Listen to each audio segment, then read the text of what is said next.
बता देना।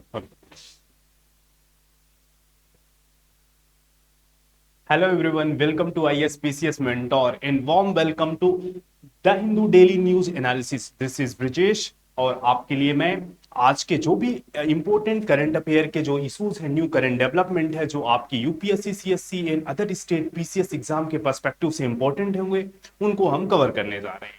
तो हम देख लेते हैं आज की जो इंपॉर्टेंट करंट डेवलपमेंट है। तो सबसे पहला आज के लिए जो सबसे पहली न्यूज है हम देखते हैं, तो ये है केंद्र ने राज्यों से यह सुनिश्चित करने को कहा है कि समलैंगिक समुदाय को जेलों में समान अधिकार मिले। मींस एलजीबीटी को क्यू कम्युनिटी को भी प्रिजन में जो सेम राइट की बात कर रहा है। नेक्स्ट जो न्यूज देखते हैं, राज्य अनुसूचित जातियों की सूची में छेड़छाड़ नहीं कर सकते, ये सुप्रीम कोर्ट का बयान है, इसको भी देखेंगे हम।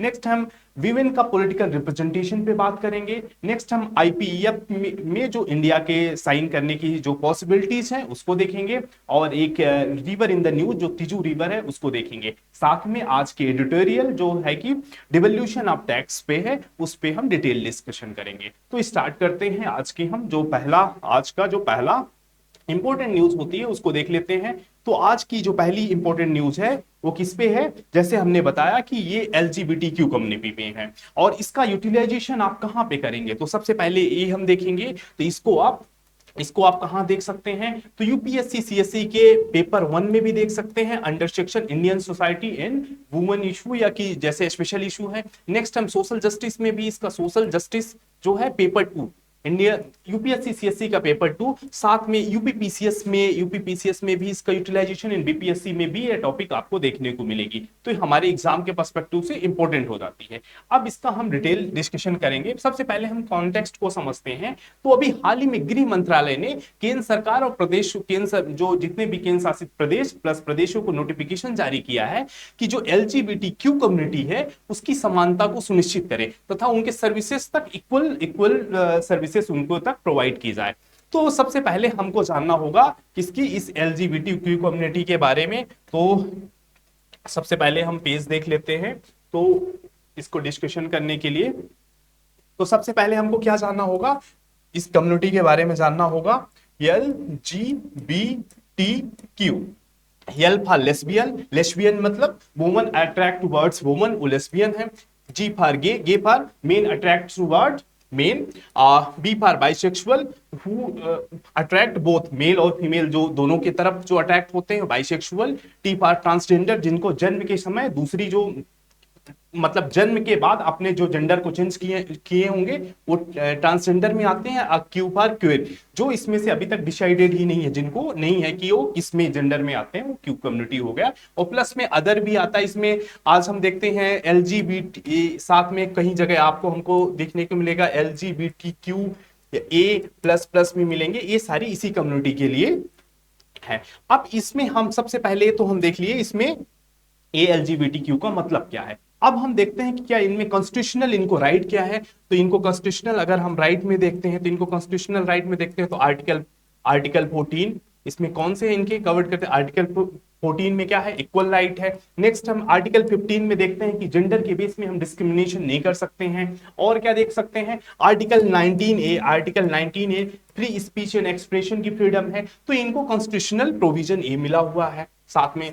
और इसके अलावा इनको कॉन्स्टिट्यूशनल के साथ साथ ही over the period of time इनके राइट के लिए हम देखेंगे कि सुप्रीम कोर्ट के डिफरेंट जजमेंट और कॉन्स्टिट्यूशनल इवोल्यूशन हुआ है, तो उनको देख लेते हैं। तो इसके लिए सबसे पहले हम चलते हैं कहां पे, 2009 पे चलते हैं। 2009 का कौन सा केस है, 2000 का केस है नाज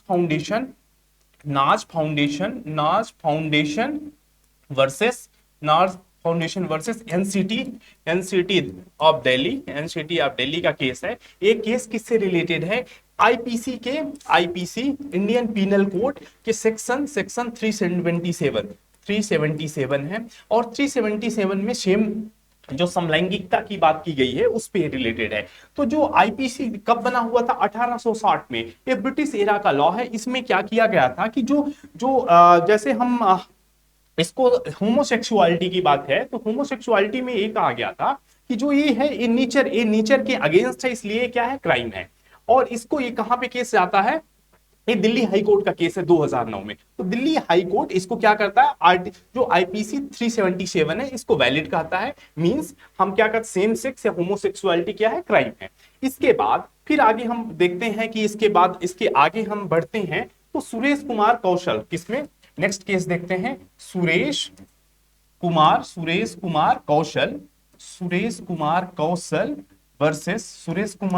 कौशल वर्सेस नाज फाउंडेशन। एक कहां पे, सुप्रीम कोर्ट में केस जाता है। और सुप्रीम कोर्ट कब, ये 2013 का केस है। और सुप्रीम कोर्ट क्या करती है, इस केस में सुप्रीम कोर्ट इस केस में जो प्रीवियस दिल्ली हाई कोर्ट का जजमेंट है उसको क्या कर देती है, रिवर्स कर देती है। मींस अब जो 367 है वो क्राइम नहीं रह गया, सेक्शन 367 क्राइम नहीं रह गया। एक ये डेवलपमेंट देखते हैं। इसके बाद हम आते हैं नेक्स्ट 2014 में चलते हैं। 2013 का एक केस है, 2014 में नालसा जजमेंट, आप पढ़े ही होंगे नालसा जजमेंट। तो नालसा जजमेंट में क्या होता है, नालसा जजमेंट में इनको as a third gender, as a third gender को इनको रिकॉग्निशन मिलता है। इसके पहले इनको क्या ऑप्शन था, आइदर मेल या फीमेल में से ही जेंडर को चूज करना था। अब इनको थर्ड जेंडर की रिकॉग्निशन मिल गई है। इसके बाद हम चलते हैं 2014 के बाद अगर हम देखते हैं तो नेक्स्ट केस हम देख सकते हैं 2017 में। 2017 में पुट्टू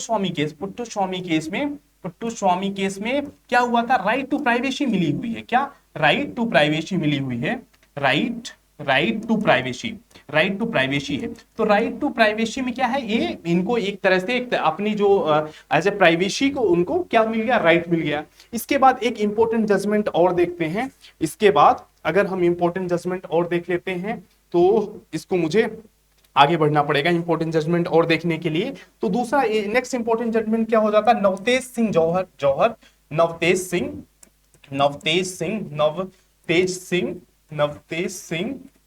जौहर वर्सेस यूनियन ऑफ इंडिया।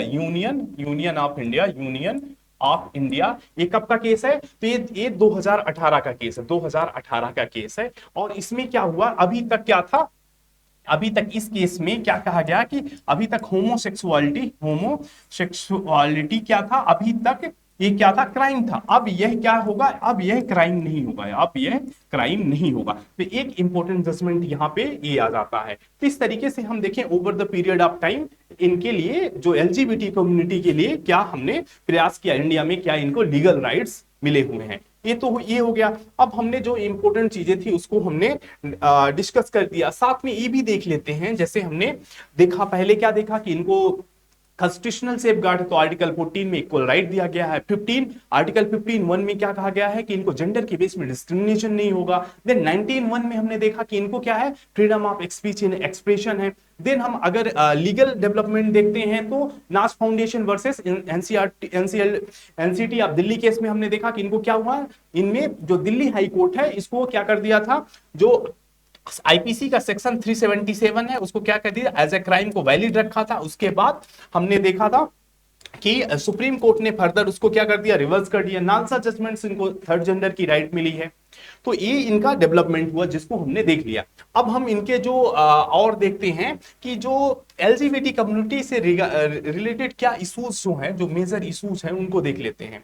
तो हम जब मेजर इशू देखते हैं इस इनकी एलजीबीटी कम्युनिटी से मेजर इशू, तो सबसे पहला इशू क्या है, इनका सोशल डिस्क्रिमिनेशन है। क्या है पहला, सोशल डिस्क्रिमिनेशन।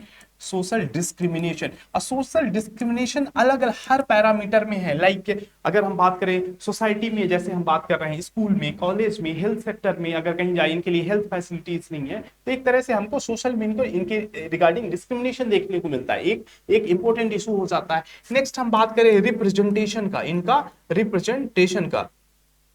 रिप्रेजेंटेशन की बात करते हैं तो इनका रिप्रेजेंटेशन हो, चाहे हाँ अगर हम बात करें इनका रिप्रेजेंटेशन चाहे सर्विसेज में हो, गवर्नमेंट सर्विसेज में हो या कि किसी भी सेक्टर में हो, इनका रिप्रेजेंटेशन नहीं है। तो इसलिए इनकी जो आवाज होती है आगे पॉलिटिकल रिप्रेजेंटेशन की भी बात करते हैं, तो इसीलिए इनकी बातें आगे तक नहीं पहुंच पाती। तो एक इनके रिप्रेजेंटेशन का इशू है। नेक्स्ट हम देखते हैं मेंटल हेल्थ का इशू है, एक बहुत बड़ा इशू है, क्योंकि बचपन से ही इनको क्या बुली होती है सोसाइटी में मेंटल हेल्थ से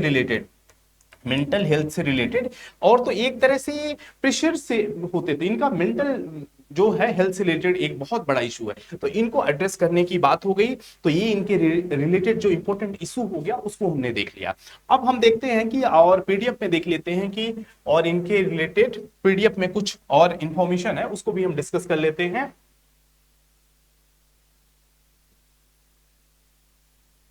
तो देख लेते हैं। तो जब हम देखते हैं, ये तो हमने बात कर दिया एलजीबीटी कम्युनिटी में कौन से लोग आते हैं, न्याय और सामाजिक सेवाओं तक पहुंचने में इनके लिए क्या चुनौतियां हैं, इसकी भी बात कर लिया मैंने। मोस्ट ऑफ द सारी चुनौतियों का हमने बात कर लिया है, और जो होगा आप देख लीजिए। तो यही था, ये पहला जो हमारा इशू, मेजर इशू था, उसको डिस्कस कर लिए। नेक्स्ट इशू को देखते हैं। अब हमारा नेक्स्ट इशू कौन सा है उसको देख लेते हैं। तो ये state can not with the thinker state with the scheduled caste list says. तो ये आर्टिकल जो है ये हमारे इंडियन पॉलिटी सेक्शन, इसका यूज कहां पे हम करेंगे, तो इसका यूज हम इंडियन पॉलिटी सेक्शन यूपीसीएससी के मेंस के सिलेबस में, मेंस और प्री दोनों पॉइंट ऑफ व्यू से इंपॉर्टेंट हो जाता है। तो ये हमें पेपर टू में यूटिलाइज होगा, पेपर टू में होगा इंडियन पॉलिटी में। और दूसरा अगर हम सेम देखते हैं, ये यूपीपीसीएस और बीपीएससी में भी इसका यूटिलाइजेशन है। तो इसको डिटेल डिस्कशन देख लेते हैं। तो इसमें क्या है न्यूज है कि इसमें ये पहले जो अभी मामला क्या है, अभी मामला जो है उसको हम ये बात कर लेते हैं कि जो जैसे हम यहाँ पे है, जैसे एक कम्युनिटी है, सपोज एससी कम्युनिटी के अंदर सब कम्युनिटी को डिसाइड करना, सब कम्युनिटी को डिसाइड करना। तो ये बिहार गवर्नमेंट का मामला है। इसमें जो कुछ कम्युनिटी जैसे यहाँ पे है, तांती तनवा को अत्यंत पिछड़े वर्ग को 5 की अनुसूचित जाति से विलय कर दिया गया था, जिससे ईबीसी सदस्यों को एससी का लाभ देने के लिए मिला था। अब इसको कैंसिल कर दिया गया है। तो अब इस इशू को हम सबसे पहले हमारे एग्जाम के पर्सपेक्टिव से इंपॉर्टेंट क्या हो जाता है इसको समझना होगा। तो एग्जाम के पर्सपेक्टिव से हमें क्या जानना जरूरी होगा कि जैसे कोई भी कैटेगराइजेशन ऑफ लिस्ट कैसे होती है, और सब कैटेगरी क्या प्रोसेस है, इसका क्या लेजिस्लेटिव प्रोसेस क्या है, ये जानना हमको बहुत जरूरी है। तो जब हम बात करते हैं जैसे कि अगर लिस्ट की बात कर रहे हैं कि सब कैटेगराइजेशन लिस्ट में, तो इसके हम बैकग्राउंड में चलते हैं, हिस्ट्री में चलते हैं। तो सबसे पहले बात कब की गई थी, तो इसकी सबसे पहले बात की गई थी, एक केस सुप्रीम कोर्ट का केस है, उसमें सबसे पहले इसकी बात आई थी, ईवी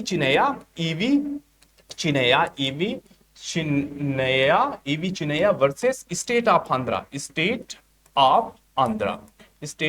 आंध्रा। इस केस में सबसे पहले बात की गई थी कि क्या स्टेट के पास पावर है, जो शेड्यूल लिस्ट है, जो शेड्यूल कास्ट की लिस्ट है, उसमें स्टेट के पास पावर है क्या उसको सब कैटेगराइजेशन करने, ए बी सी और डी करने का, क्या उनके पास स्टेट के पास पावर है करने का। तो ड्यूरिंग द ये जो केस था उसके डिस्कशन के ड्यूरेशन में ये प्रश्न उठा कि क्या स्टेट के पास पावर है सब कैटेगराइजेशन में। तो इसी में सुप्रीम कोर्ट का उसी समय डिसीजन था कि स्टेट जो होता है, स्टेट जो इस लिस्ट में क्या कर सब कैटेगराइजेशन नहीं कर सकता है, स्टेट के पास पावर नहीं है।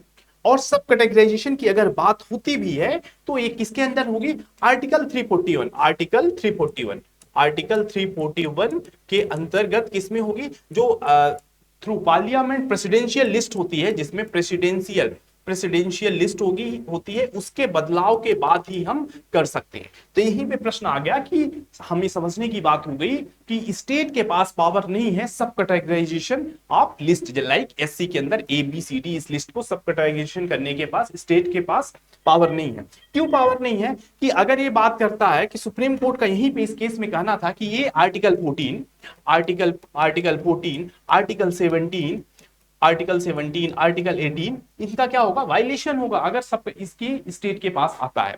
अब इसको आगे हम देखते हैं कि इसका इवोल्यूशन आगे कैसे होता है। तो इस पे आगे हम इस पे बात कर लेते हैं। तो ये जब बात आती है रिजर्वेशन की, तो रिजर्वेशन एक कॉन्स्टिट्यूशनल असेंबली में भी एक लॉन्ग डिबेट चला था रिगार्डिंग रिजर्वेशन। इसमें डॉक्टर BR अम्बेडकर और साथ में अन्य सदस्यों के जैसे उसमें बहुत डिस्कोर्स के बाद इसमें बात आ गई कि इसमें ये हमारा क्या हिस्ट्री है, कास्ट इंडिया में कास्ट डिस्क्रिमिनेशन एक क्या है, एक हिस्ट्री रही है, इसको कोई डिनाई नहीं कर सकता कास्ट डिस्क्रिमिनेशन से। इसको ओवरकम कैसे किया जाए, इसके लिए जैसे BR अम्बेडकर के 30 वर्षों से लगातार उसमें रिजर्वेशन आया, इसमें बात की गई कि एक उन्होंने किया कि इसके लिए क्या दिया जाए, लीगल सेफगार्ड दिया जाए, एक लीगल सेफगार्ड दिया जाए। तो लीगल सेफगार्ड में जैसे आर्टिकल 14 आर्टिकल 14 दिया गया, और कौन सा आर्टिकल 14 था, आर्टिकल 17 था, आर्टिकल आर्टिकल 17 हुआ, आर्टिकल 16 हुआ, आर्टिकल 16 हुआ। ये इनमें क्या है, इक्वालिटी के लिए लीगल सेफगार्ड दिया जाए। और नेक्स्ट क्या दिया गया, रिजर्वेशन दिया गया, रिजर्वेशन दिया गया, रिजर्वेशन दिया गया।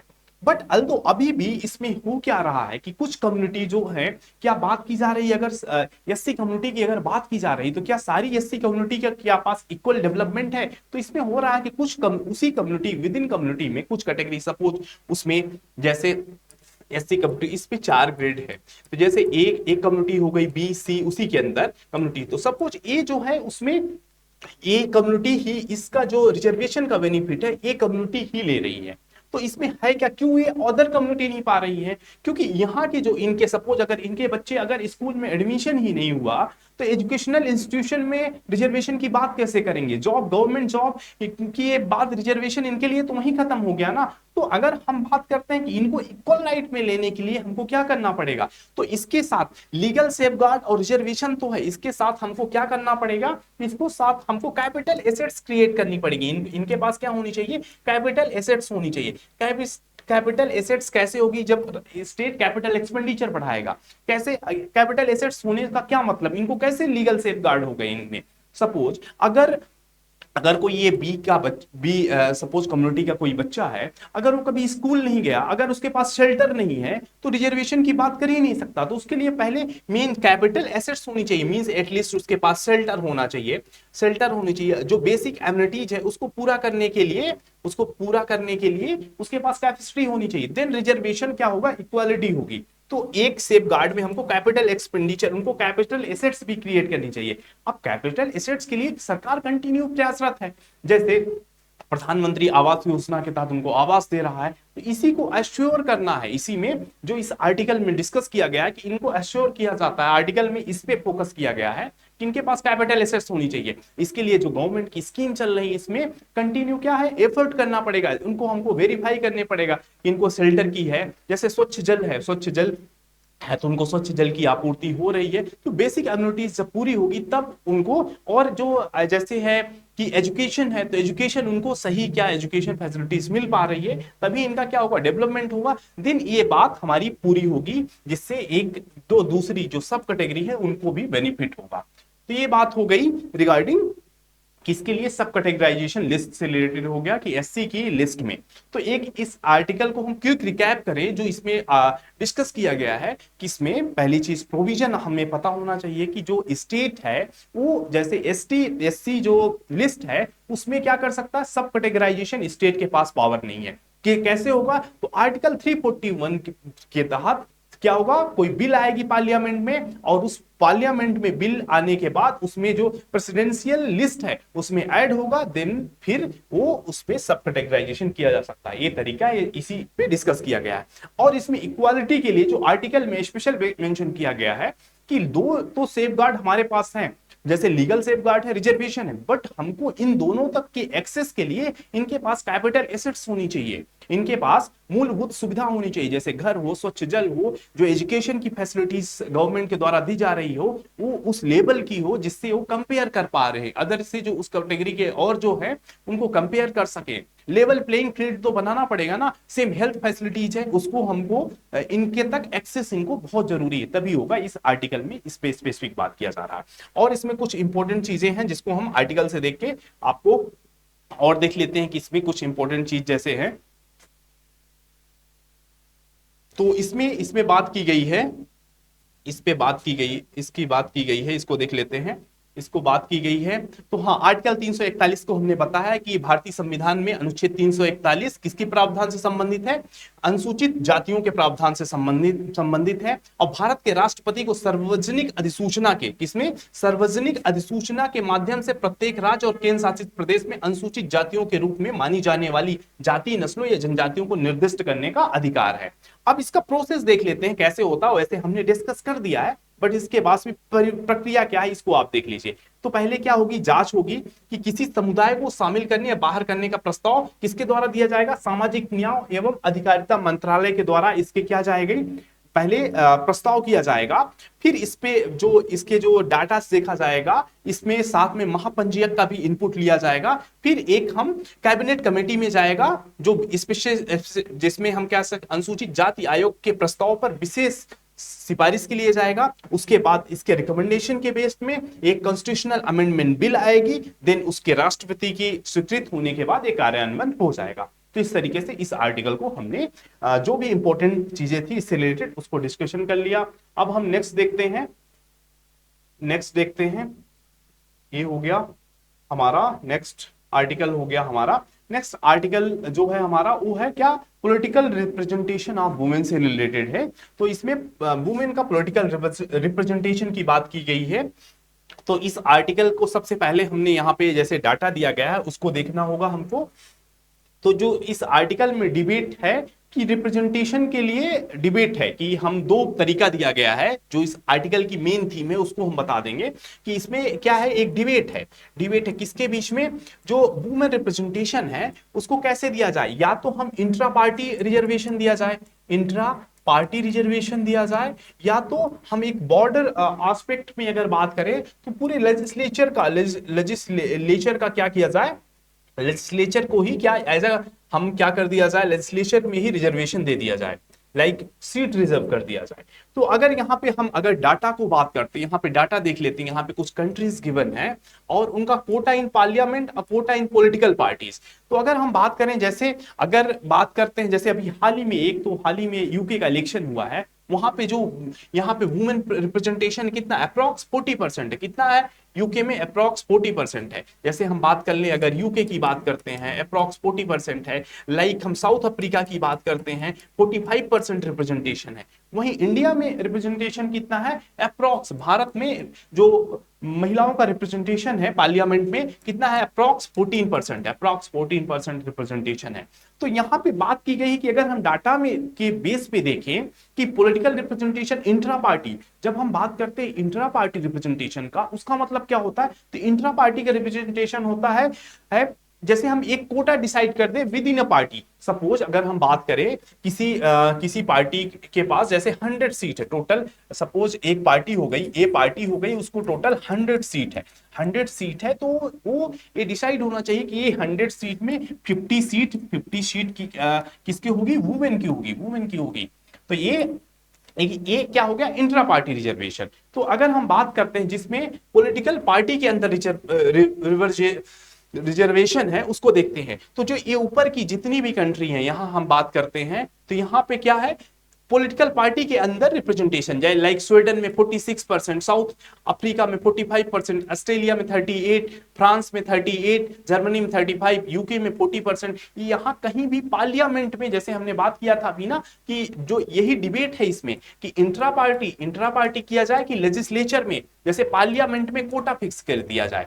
तो ये जो जिसमें पार्लियामेंट में कोटा फिक्स करने में ये जितनी भी जो टॉप वुमेन रिप्रेजेंटेटिव पार्लियामेंट है वर्ल्ड की, उसमें किसी में भी क्या, उसमें पार्लियामेंट में कोटा नहीं है। आपको क्लियरिटी के लिए मैं फिर से इरेज कर दे रहा हूं, इसमें कहीं भी पार्लियामेंट में कोटा नहीं है। कहां पे कोटा है, पार्टी के अंदर ही कोटा है। तो यही मतलब यहाँ पे सजेशन है कि हमें पार्टी के अंदर ही किया जाए, और ये जरूरी नहीं कि पार्टी के अंदर जो रिप्रेजेंटेशन है उसके लिए अलग से हमको लाया जाए, अलग से लेजिस्लेशन लाया जाए। जैसे अगर हम बात करें अभी तत्काल की बात करें, तो जो इंडिया में सबसे ज्यादा जो वुमेन रिप्रेजेंटेशन की किस पार्टी का है, तो टीएमसी का है, तृणमूल कांग्रेस का, टीएमसी का है। अप्रॉक्स कितने परसेंट है इसमें, तो 38% जो है यहाँ पे 38% जो है वुमेन रिप्रेजेंटेशन है इनका पार्लियामेंट में। और अगर हम जो मेन लीडर पार्टी की बात करें लाइक बीजेपी और इंडियन नेशनल कांग्रेस की बात करें, यहाँ इन दोनों में कितना है, 12 to 13% इनका रिप्रेजेंटेशन है।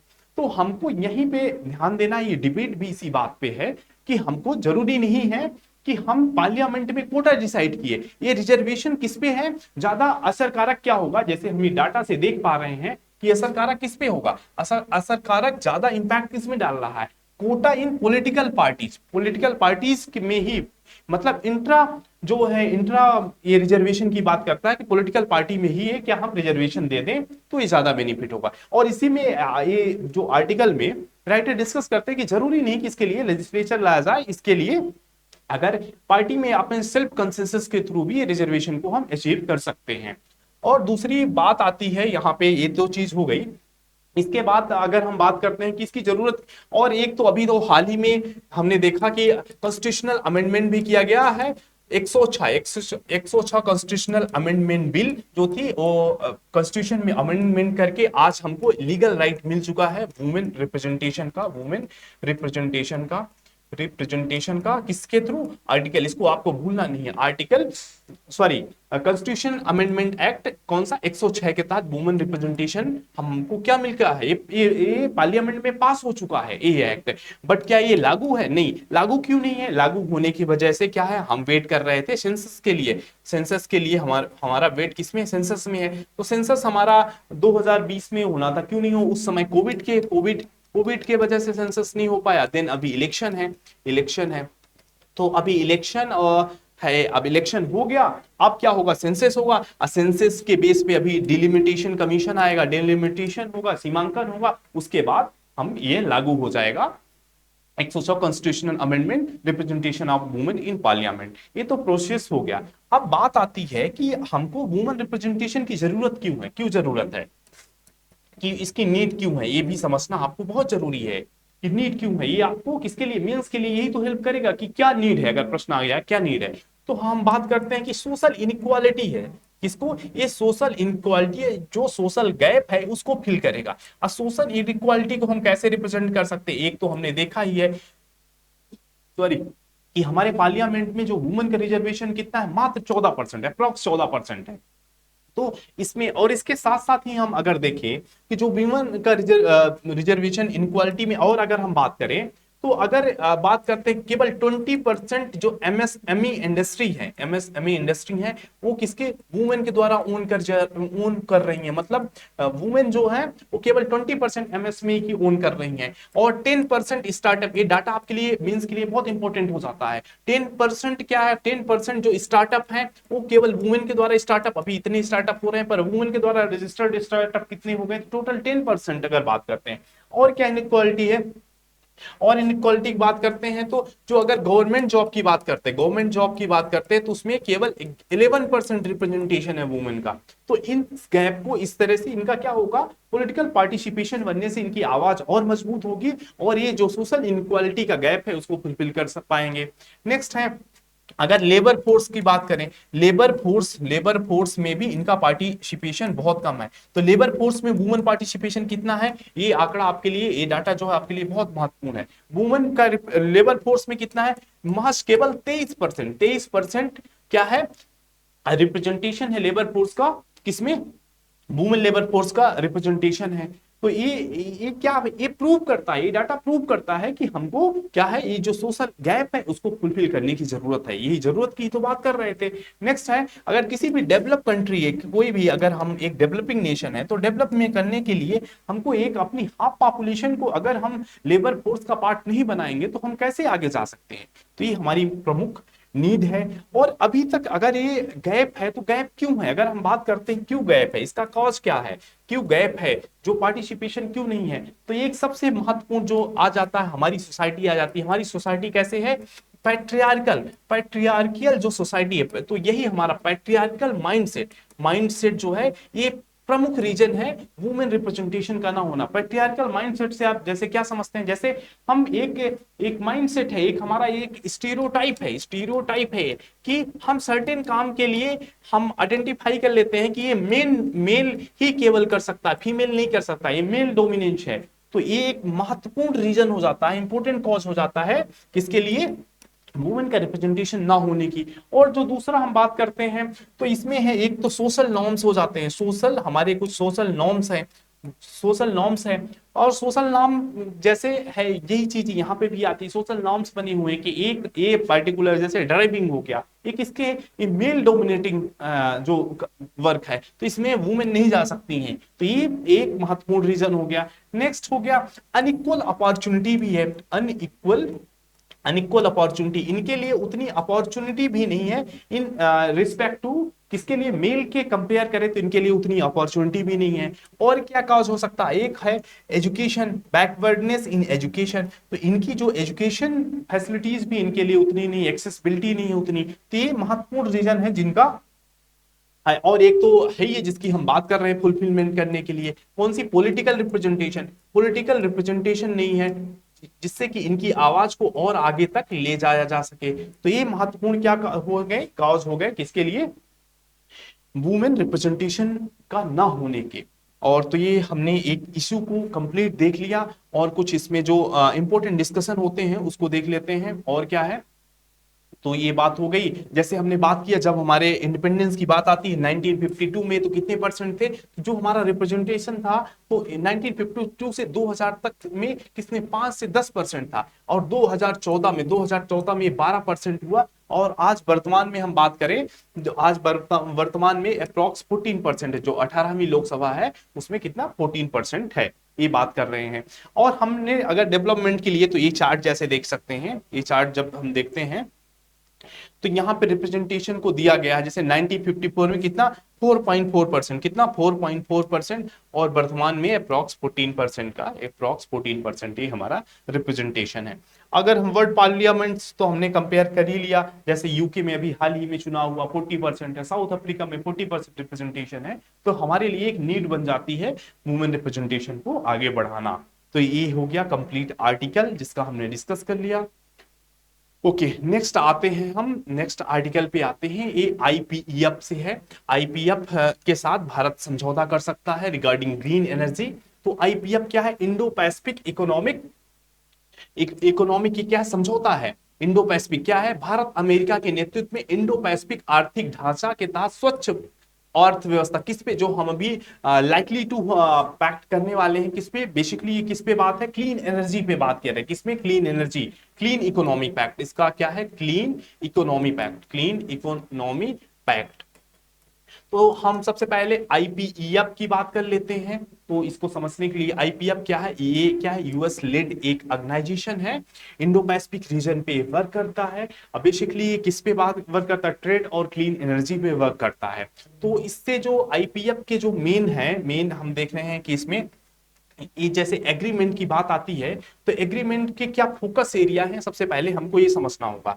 तो इसके जो फोकस एरिया है आईपीईएफ का, इसका फोकस एरिया अगर हम बात करें, फोकस एरिया किस पे वर्क कर रहा है, तो हमारा एग्रीमेंट क्यों करने जा रहे हैं, तो सबसे पहले ये क्या है, एनर्जी सिक्योरिटी, एनर्जी सिक्योरिटी पे काम कर रहा है। नेक्स्ट एनर्जी सिक्योरिटी, और दूसरा बात कर रहे हैं क्लाइमेट रिजिलियंस, क्लाइमेट रिजिलियंस पे वर्क कर रहा है, क्लाइमेट रिजिलियंस पे वर्क कर रहा है। और हम बात करें और किसके लिए, बात मेन जो है वो क्या है, anti corruption, anti corruption, anti corruption trade से रिलेटेड है।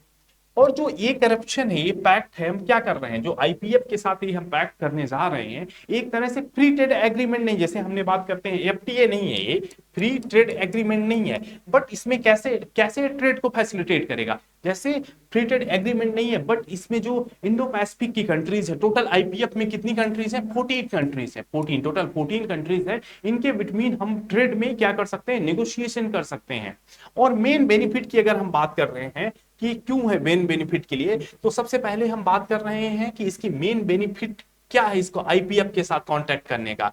तो सबसे पहली चीज, एक किसे, इंडो पैसिफिक पे काम कर रहा है, ठीक है, इंडो पैसिफिक पे काम कर रहा है, और इसमें चाइना नहीं, चाइना नहीं है, चाइना नहीं है। और ये चाइना की जो एक्सपेंशन पॉलिसी है, जो एक्सपेंशन हो रहा है, उसको चेक करने के लिए, उसको क्या करने के लिए, उसको चेक और बैलेंस करने के लिए, इसको उसमें नियंत्रण स्थापित करने के लिए, ये क्या है, इंडो पैसिफिक रीजन में जो चाइना का बढ़ता प्रभाव है उसको कंट्रोल, उसको बैलेंस करने के लिए ये आईपीएफ इंपॉर्टेंट हो जाता है। ये यूएस लेड है, इसमें चाइना वर्क नहीं करता। तो एक ये महत्वपूर्ण चीज हो गई आपके लिए। और इससे ये जैसे पैक्ट होने, ये तो पैक्ट की बात कर लिया हमने, अब इससे बेनिफिट क्या होगा, इससे जैसे हमने बात करें कि इसमें बेनिफिट क्या होगा, तो हम आपको इस पे बता, जैसे इसके अगर हम बात करें आईपीएफ की पैक्ट से, आई इंडो पैसिफिक इकोनॉमिक फोरम, इसके पैक्ट से हमको बेनिफिट क्या होगा, तो हम क्या कर, हमारा क्या होगा, एक्सपोर्ट, एक्सपोर्ट पे हेल्प करेगा, एक्सपोर्ट क्या होगा, इंक्रीज होगा, एक्सपोर्ट बढ़ेगा, ठीक है। और क्या होगा, हम चाइना को, और एक्सपोर्ट तो बढ़ रहा है, एक्सपोर्ट कैसे, जो ये 14 मेंबर नेशन है इनके बिटवीन हम क्या है एक्सपोर्ट कर सकते हैं। और इसके अलावा एक्सपोर्ट के साथ हम क्या है काउंटर, चाइना को हम काउंटर करने के लिए इसका उपयोग कर लेते हैं, क्योंकि इसमें चाइना शामिल नहीं, इंडो पैसिफिक रीजन में हम अपने कदम को आगे बढ़ा सकते हैं, चाइना को काउंटर कर सकते हैं। नेक्स्ट हम बात कर सकते हैं कि हम कोलैबोरेशन कर सकते हैं, कोलैबोरेशन कर सकते हैं, कोलैबोरेशन कर सकते हैं किसमें, एनर्जी सेक्टर में, क्योंकि यहाँ पे बहुत एनर्जी रिच जो कंट्रीज हैं, तो एनर्जी सेक्टर में हम क्या कर सकते हैं, कोलैबोरेशन करेंगे, तो ये हमारे लिए एनर्जी सफिशिएंसी और क्लीन एनर्जी के लिए हेल्प करेगा। नेक्स्ट बात आती है कि ये सप्लाई चेन रिजिलियंस पे वर्क करता है, किस पे, सप्लाई, हम अपने सप्लाई चेन को और क्या रिजिलियंट बना सकते हैं और मजबूत बना सकते हैं, सप्लाई चेन को अपने मजबूत बना सकते हैं। नेक्स्ट हम बात कर सकते हैं और क्या इससे हेल्प होगा, इस फैक्ट से हमारी एक लीडरशिप बढ़ेगी, लीडरशिप बढ़ेगी कहां पे, इंडो पैसिफिक एरिया में हमारी लीडरशिप बनेगी। तो ये हमारा क्या हो गया, इस फैक्ट से जो हमें बेनिफिट होने वाला है, क्या संभावनाएं, उसकी बात कर लिया। ठीक है, तो ये हमारा डिस्कशन कंप्लीट होता है। अब हम नेक्स्ट की ओर बढ़ते हैं। तो ये हो गया हमारा डिस्कशन, और नेक्स्ट आर्टिकल की तरफ हम बढ़ते हैं। तो नेक्स्ट आर्टिकल हमारा, ये हमने आईपीएफ को देख लिया, इंडो पैसिफिक रीजन, इसके बारे में हमने बात कर लिया।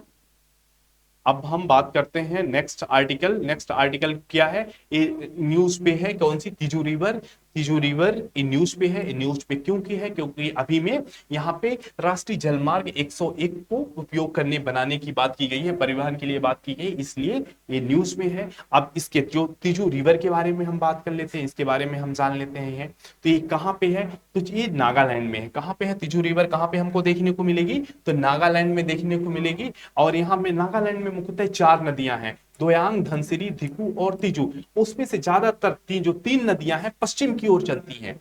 3 नदियां, ये जो 3 नदियां हैं, दियोंग, धनसिरी और धिकु, ये 3 नदियां जो हैं ये कहाँ है, पश्चिम की ओर बढ़ती हैं। और तिजू जो है कहाँ, पूर्व की ओर चलने वाली, पूर्व की ओर इसका गमन है। और ये महत्वपूर्ण हो गई, और ये जाके कहाँ पे, इरावदी नदी म्यांमार में सबसे बड़ी नदी में मिल जाती है। इरावदी नदी म्यांमार की जो सबसे बड़ी है उसमें मिल जाती है।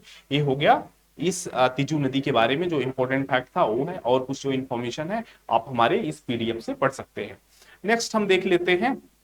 हाँ, नेक्स्ट जो ये आर्टिकल है, ये एडिटोरियल है आज का, और ये बहुत महत्वपूर्ण एडिटोरियल है, आपके लिए बहुत महत्वपूर्ण हो जाता है। ये किस पे बात करता, आर्टिकल किसके बेस है, तो पहले हम इसके बैकग्राउंड की बात कर ले। तो ये आर्टिकल जो बेसिकली बेस्ड है वो किस पे है, डिवोल्यूशन ऑफ फंड पे बेस्ड है। किस पे है, डिवोल्यूशन ऑफ फंड पे, इस पे बेस्ड है ये। तो ये है डिवोल्यूशन ऑफ फंड पे बेस्ड है, devolution of fund. Devolution of fund क्या होता है कि जैसे सपोज जो टोटल जो जिसमें सेंटर और स्टेट जो टैक्स शेयर करते हैं, टोटल कलेक्शन सेंटर के द्वारा होता है। जो टोटल जो एक तरह से कलेक्शन होता है, टोटल डिविजिबल पूल होती है जिससे वो राज्यों को बांटते हैं। तो उसी को जो फंड होता है, टोटल फंड जो कलेक्ट हुआ, टैक्स कलेक्शन हुआ, उसको राज्यों को बांटते हैं। तो इसी को क्या बोला जाता है, इसी को डिवोल्यूशन बोला जाता है। तो डिवोल्यूशन क्या है, जो टैक्स, इसमें क्या कर सकते हैं, जो टैक्स के कलेक्शन का, इसको एमंग स्टेट को बांटने का है, जो हस्तांतरण है फंड का, उसी को क्या बोलते हैं, डिवोल्यूशन ऑफ फंड बोलते हैं। और डिवोल्यूशन ऑफ जो फंड है वो कहां पे है, मेंशन है आर्टिकल 270, आर्टिकल भारतीय संविधान के अनुच्छेद 270 में ये कहा गया है कि जो टोटल कलेक्शन होगा वो राज्यों और केंद्र शासित प्रदेशों के मध्य किसके द्वारा, वित्त आयोग के द्वारा, फाइनेंस कमीशन, किसके द्वारा, फाइनेंस कमीशन के द्वारा, किसके द्वारा, फाइनेंस कमीशन के द्वारा क्या किया जाएगा, हस्तांतरण किया जाएगा। अब बात आ जाती है, आपको समझना जरूरी है कि फाइनेंस कमीशन का उल्लेख कहां पे, फाइनेंस कमीशन क्या है, तो फाइनेंस कमीशन एक कॉन्स्टिट्यूशनल बॉडी है, किसके थ्रू, आर्टिकल 280 में फाइनेंस कमीशन का योगदान है, जो हर 5 वर्ष में राष्ट्रपति के द्वारा गठित की जाती है और हर 5 वर्ष में अपनी रिपोर्ट देती है। जैसे वर्तमान में कौन सा है, 16 फाइनेंस कमीशन है, 16 फाइनेंस कमीशन है, और इसके अध्यक्ष कौन है, चेयरमैन कौन है, अरविंद पनगरिया जी हैं। कौन है, हैं? अरविंद पनगरिया जी हैं, अरविंद पनगरिया जी 16 फाइनेंस कमीशन के क्या है, ये चेयरमैन है। और इसकी बॉडी कैसे होती है फाइनेंस कमीशन? आर्टिकल 280 में मेंशन है, एक मेन हेड फाइनेंस कमीशन होते हैं और 4 मेंबर होते हैं। तो ये भी पता होना फाइनेंस कमीशन कैसी बाटी है, 1+4 है, ठीक है। और इसी के फाइनेंस कमीशन के रिकमेंडेशन पे आर्टिकल 280 में जो फाइनेंस कमीशन मेंशन है, उसके रिकमेंडेशन से हम जो टोटल डिविजिबल पूल होता है उसको स्टेट के एमंग हम क्या करते हैं, डिस्ट्रीब्यूट करते हैं। और जो डिस्ट्रीब्यूशन होता है, डिवोल्यूशन होता है, टोटल जो टोटल डिविजिबल पूल हुआ, जैसे जो टोटल डिविजिबल पूल हुआ, जो टोटल डिविजिबल पूल हुआ, जो टोटल टैक्स कलेक्शन और टोटल जो जिसको हमें बांटना है, हस्तांतरण करना है फंड का, वो फाइनेंस कमीशन के रिकमेंडेशन पे होता है। और 2 टाइप का होता है, एक क्या होता है, हॉरिजॉन्टल डिवोल्यूशन। कौन सा? हॉरिजॉन्टल डिवोल्यूशन होता है, हॉरिजॉन्टल डिवोल्यूशन। और दूसरा कौन सा होता है? वर्टिकल डिवोल्यूशन होता है। कौन सा? वर्टिकल डिवोल्यूशन होता है। अब इन दोनों को भी समझना बहुत जरूरी है कि हॉरिजॉन्टल और वर्टिकल डिवोल्यूशन में क्या अंतर है। तो जो वर्टिकल डिवोल्यूशन की अगर हम बात करें, जैसे वर्टिकल डिवोल्यूशन की जब हम बात करते हैं कि जैसे हॉरिजॉन्टल और वर्टिकल, तो जो वर्टिकल डिवोल्यूशन है, जैसे टोटल अगर है, टोटल जो टैक्स कलेक्शन है उसका एक सर्टेन परसेंटेज किसमें, स्टेट के अमंग डिस्ट्रीब्यूट होगा। अगर हम बात करें 15 फाइनेंस कमीशन की रिकमेंडेशन थी कि हम कितने परसेंट जो डिवोल्यूशन होगा, कितने परसेंट होगा, 32% होगा, 32% डिवोल्यूशन होगा। तो जो टोटल 32% से बढ़ा के ये रिकमेंडेशन थी 42% करना। वर्तमान में 41% टोटल है, प्लस 1% किसमें है, 1% है यूटी जैसे लद्दाख और क्या जम्मू एंड कश्मीर को मिला के टोटल 42% हो जाता है। तो ये जो टोटल का जो 42% है, ये डिसाइड करना, ये क्या है, वर्टिकल डिवोल्यूशन। अब जो 42% है, ये जो 42% हुआ, अब ये 42% कैसे डिविजिबल होगा, कैसे हम इसको डिवाइड करेंगे, ये कहां पे आ जाएगा, ये वर्टिकल डिवोल्यूशन में आता है। किस पे आ जाता है, सॉरी, ये हॉरिजॉन्टल एमंग स्टेट। जो अब ये क्या बात किया गया कि टोटल जो हमारा 42% है एमंग स्टेट, कैसे एमंग स्टेट कैसे डिवाइड होगा, ये क्या है, हॉरिजॉन्टल डिवोल्यूशन है। ये तो बेसिक हुआ। अब बात आ गया कि यही जो हॉरिजॉन्टल डिवोल्यूशन है, हॉरिजॉन्टल डिवोल्यूशन है, हॉरिजॉन्टल डिवोल्यूशन है, इसी पे आर्टिकल है कि ये जो हॉरिजॉन्टल डिवोल्यूशन है उसमें इंटरजनरेशनल और इंट्रा जनरेशनल की क्या होनी चाहिए, इक्वालिटी होनी चाहिए। इसमें क्या बात की गई है, इंटर जनरेशनल और इंट्रा जनरेशनल, और कौन सा, इंट्रा जनरेशनल क्या होनी चाहिए, इक्वालिटी होनी चाहिए, इक्वालिटी दोनों इक्वालिटी होनी चाहिए। इंटर जनरेशनल और इंट्रा जनरेशनल क्या होनी चाहिए, इक्वालिटी होनी चाहिए। यही इसी पे आर्टिकल बेस्ड है। और एक लॉन्ग डिबेट भी है कि जो हमारा इंटर जनरेशनल और इंट्रा जनरेशन की इक्वालिटी को हम डिवोल्यूशन में मेंटेन करें। अब बात की जाती है कि सबसे पहली बात होती है कि हम इंट्रा जनरेशनल, पहले हम इंटर की बात कर लेते हैं। इंटर जनरेशनल इनइक्वालिटी मतलब वन, जैसे ये क्या होता है इक्वालिटी की अगर हम बात करते हैं इंटर जनरेशनल, तो जैसे one generation to another generation में इक्वालिटी होनी चाहिए। अब इसको समझने के लिए आर्टिकल में आगे डिबेट में इनके बताया गया है कि one generation to another generation कैसे, ये जो बात की जा रही है इक्वालिटी की कैसे मेंटेन करना है। जैसे यहाँ पे बात किया गया है कि सपोज क्या होता है कि स्टेट क्या होती है, सर्विसेज देती है। स्टेट क्या देती है, सर्विसेज देती है, स्टेट सर्विसेज देती है। और हम क्या करते हैं, जो पब्लिक होती है वो टैक्स पे करती है, ठीक है। और ये सर्विसेज और टैक्स पे कर सकती है, ये क्या होती है, हम टैक्स पे करते हैं और फैसिलिटीज के रूप में हमको क्या मिलती है, सर्विसेज मिलती है। बट अगर हम बात करते हैं कि जो सर्विसेज मिल रही हैं वो हमारे किस पे बेस होनी चाहिए, टैक्स पे बेस होनी चाहिए। और गवर्नमेंट टैक्स के अलावा और कैसे करती है, जैसे हमको गवर्नमेंट बहुत सारी सर्विसेज देती है ना, हेल्थ हो गया, एजुकेशन हो गया, इंफ्रास्ट्रक्चर डेवलपमेंट हो गया, और तरह तरह की स्कीम चलाती है। वो सर्विसेज मिलती है ना आम पब्लिक को, सबको मिलती है। तो वो किस पे मिलती है, उसका सोर्स क्या है, सोर्स तो क्या हो, एक तो टैक्स कलेक्शन सोर्स हो गया और दूसरा सोर्स क्या होता है, बोरोइंग होता है, बोरोइंग सोर्स होता है।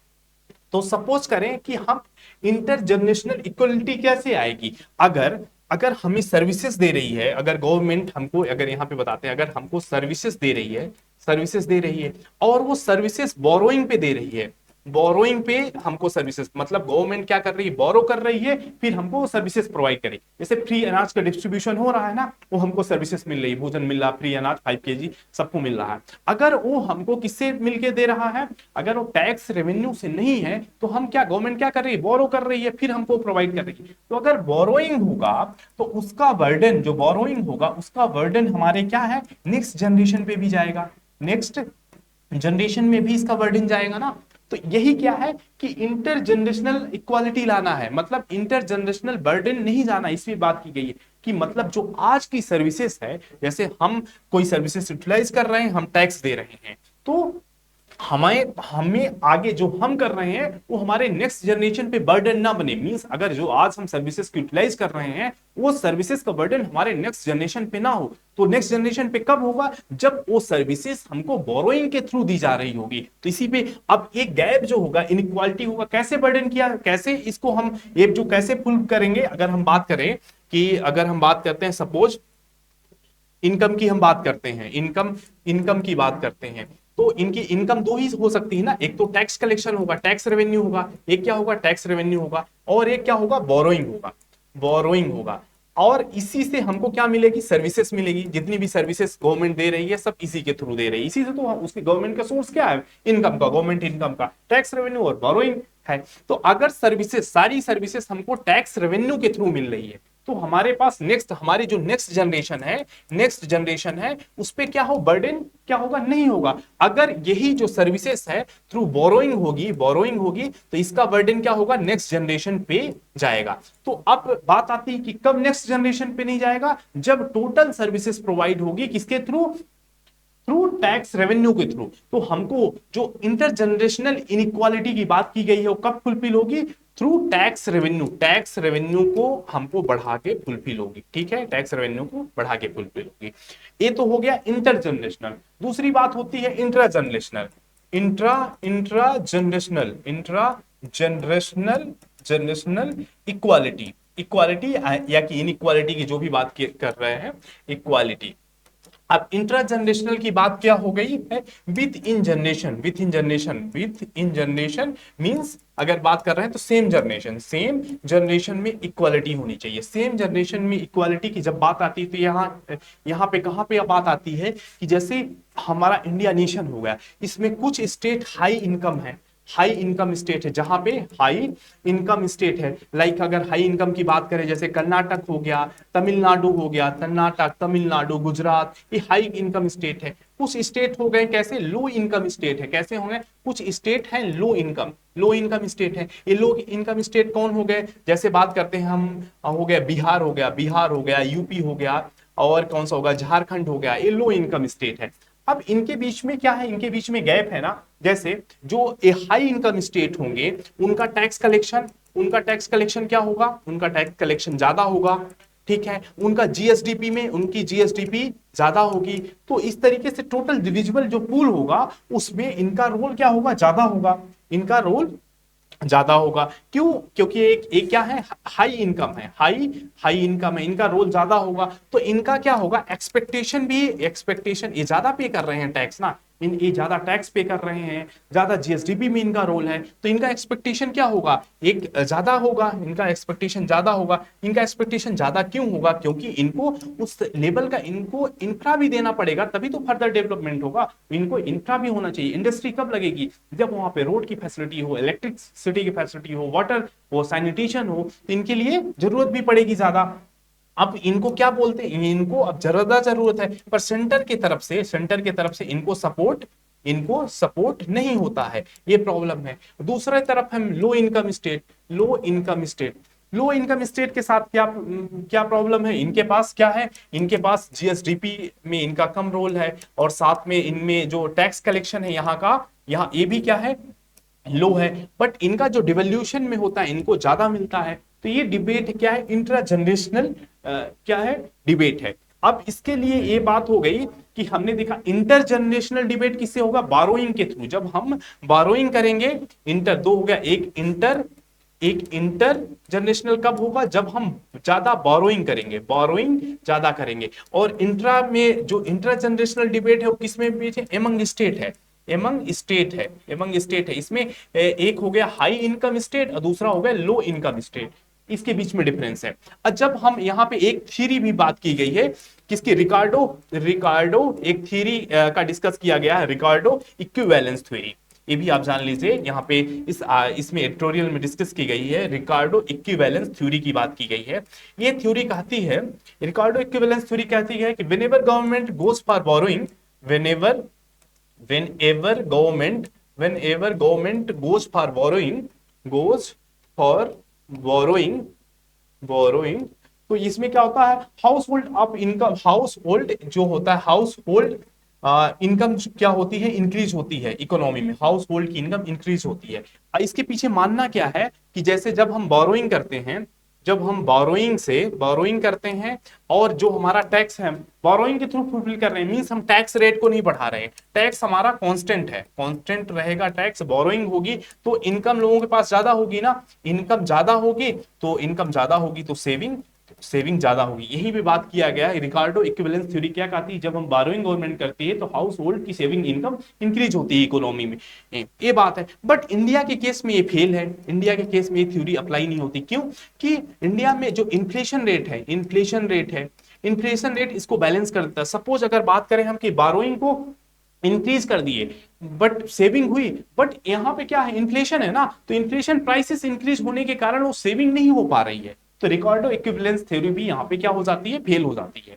तो इंटर और इंट्रा जनरेशनल का ये है, तो हमने देख लिया कैसे इनइक्वालिटी है। कुछ लोग सपोर्ट करते हैं जो इंट्रा जनरेशनल इक्वालिटी है, कि जैसे यहाँ पे डिवोल्यूशन की क्या है, जो हाई इनकम है उनका डिवोल्यूशन क्या है, इनका डिवोल्यूशन कम है in respect to low income है। इन लो इनकम का जो डिवोल्यूशन है इनका क्या है, डिवोल्यूशन में जो इनको हस्तांतरण होता है केंद्र की तरफ से ज्यादा होता है।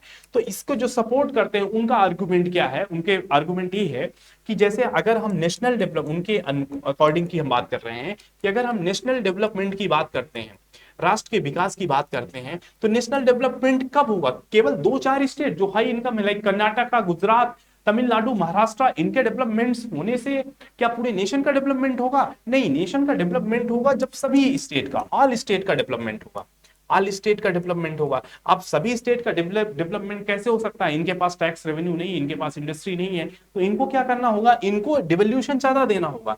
तो जब इनके पास ज्यादा डिवोल्यूशन आएगा तब यहाँ पे क्या होगा, इन यहाँ पे जब ज्यादा डिवोल्यूशन आएगा तो इनका पर कैपिटा इनकम इंक्रीज होगा। पर कैपिटा इनकम मतलब प्रति व्यक्ति की जो आय होगी वो इंक्रीज होगी। जब प्रति व्यक्ति की आय इंक्रीज होगी तो ये क्या करेंगे, बोरोइंग करेंगे, इनका डेवलपमेंट होगा, बोरोइंग करेंगे, सॉरी ये क्या करेंगे, डिमांड करेंगे, परचेजिंग करेंगे, परचेज करेंगे ना, जब पर कैपिटा इनकम बढ़ेगी तो परचेज करेंगे, परचेज करेंगे मींस डिमांड बढ़ेगी, डिमांड बढ़ेगी। अब इस डिमांड को अल्टीमेट फुलफिल कौन करेगा, जैसे जो लो इनकम स्टेट है अगर उनकी डिमांड बढ़ रही है उसको फुलफिल कौन करेगा, उसको फुलफिल वही करेगा ना जो इंडस्ट्रियलाइज है, जो प्रोडक्शन कर रहा है। तो अल्टीमेटली ये कहां पे इनको फुलफिल कौन करेगा, हाई इनकम स्टेट ही करेंगे ना, हाई इनकम स्टेट ही करेंगे। तो ये अल्टीमेटली बेनिफिट इनके पास आएगा जब ये क्या होंगे, इक्विवेलेंट हो जाएंगे। तो हाई इनकम स्टेट के पास क्या होगा, ये डिमांड फुलफिल करेंगे, तो इनका क्या होगा, ये इनका और प्रोडक्शन बढ़ेगा, प्रोडक्शन बढ़ेगा तो इनको जॉब अपॉर्चुनिटीज और बढ़ेगी, जॉब अपॉर्चुनिटीज और बढ़ेगी, जॉब अपॉर्चुनिटीज बढ़ेगी तो फर्दर इनकम आएगा और लोगों की इनकम बढ़ेगी, पर कैपिटा इनकम बढ़ेगी, पर कैपिटा इनकम बढ़ेगी, डिमांड बढ़ेगी, फर्दर ये साइकिल बढ़ती जाएगी और ये बेनिफिटेड होंगे। ये आर्गुमेंट है किसका, जो लो इनकम जो स्टेट है उनके ज्यादा डिवोल्यूशन पे फेवर करते हैं। तो ये आर्टिकल बेसिकली इंटरजनरेशनल और इंटरजनरेशनल इनइक्वालिटी की बात करती है। हम होप करते हैं कि आपको अच्छा समझ में आया होगा कि इंटरजनरेशनल और इंटरजनरेशन इनइक्वालिटी की बात कैसे है और इस गैप को फुलफिलमेंट हम कैसे कर सकते हैं, ये हो गया। और इसका हम वे क्या है, जैसे हम अगर बात करें कि इसको आगे बढ़ने के लिए वे फॉरवर्ड क्या है, वे फॉरवर्ड क्या है हमारा, तो सबसे पहले हमको क्या करना पड़ेगा, जैसे टैक्स कलेक्शन बढ़ाना पड़ेगा, टैक्स कलेक्शन को बढ़ाना पड़ेगा, तभी तो टैक्स कलेक्शन अगर इंक्रीज करते हैं तो हमारे पास इंटरजनरेशनल इनइक्वालिटी नहीं होगी, इंटरजनरेशनल बर्डन नहीं होगा। नेक्स्ट और क्या उपाय हो सकता है, हमको रेवेन्यू एक्सपेंडिचर कम करना होगा, रेवेन्यू एक्सपेंडिचर कम करना होगा। कम करना होगा। रेवेन्यू एक्सपेंडिचर कम करने का मतलब सैलरी, वेजेस और डे टू डे एक्सपेंडिचर में कम खर्च करना होगा। कैपिटल एक्सपेंडिचर बढ़ाना होगा। कैपिटल एक्सपेंडिचर जब हम बढ़ाते हैं तो कैपिटल एसेट्स क्रिएट होती है और वो फर्दर क्या करती है, हमको एम्प्लॉयमेंट और इनकम अपॉर्चुनिटीज प्रोवाइड करती है। ठीक है, नेक्स्ट की हम बात कर रहे हैं गवर्नमेंट सर्विसेज। गवर्नमेंट जो सर्विसेज देती है, सर्विसेज, गवर्नमेंट सर्विसेज है, सपोज वो क्या है, गवर्नमेंट सर्विसेज जैसे लो इनकम स्टेट है, वहां पे गवर्नमेंट सर्विसेज तो दे रही है बट वहां बहुत सारा लीकेज है जिससे वो अल्टीमेटली बेनिफिट नहीं हो रहे हैं। हेल्थ सर्विसेज जैसे बहुत पुअर है, like Bihar state, UP state, यहाँ पे हेल्थ सर्विसेज का बहुत पुअर है। हालांकि अल्दो यहाँ पे जो फंड आ रहा है हेल्थ पे काम कर रहे हैं, बट ड्यू टू लीकेज यहाँ पे क्या हो रहा है, वो जो गवर्नमेंट स्कीम है वो ग्राउंड पे फुलफिल नहीं हो पा रही है। नेक्स्ट एक महत्वपूर्ण यहाँ पे डिस्कस किया गया है, एक महत्वपूर्ण चीज को इसमें जो वे फॉरवर्ड में डिस्कस किया गया इस आर्टिकल में, वो क्या है, rationalisation of scheme. Rationalisation of scheme, जो जैसे गवर्नमेंट कोई स्कीम, कोई ये जो स्कीम है, जैसे कोई ये जो लो इनकम स्टेट है, कोई स्टेट अगर कोई स्कीम लॉन्च करती है उसको रेशनलाइज होना चाहिए। रेशनलाइज होने का मतलब जब स्कीम लॉन्च हो तो इसको वहीं पे क्लियर करना होगा कि इसको फुलफिलमेंट कैसा हो, फुलफिलमेंट कैसे करेंगे, क्या ये टैक्स रेवेन्यू से करेंगे, टैक्स रेवेन्यू से स्कीम प्रोवाइड करेंगे, या इस स्कीम को किसके थ्रू प्रोवाइड करेंगे, वो बोरोइंग के थ्रू प्रोवाइड करेंगे या बोरोइंग के थ्रू करेंगे। अगर ये बोरोइंग के थ्रू कर रहे हैं तो इस स्कीम का कोई बेनिफिट नहीं है, इस स्कीम का बेनिफिट नहीं है, क्योंकि ये इंटर जनरेशनल बर्डन क्रिएट कर रहा है। इस तरीके से ये आर्टिकल कंप्लीट होता है और आई होप ये आपको पूरा डिस्कशन समझ में आया होगा और आपको मेरे साथ बने रहने के लिए बहुत बहुत धन्यवाद। Thank you so much.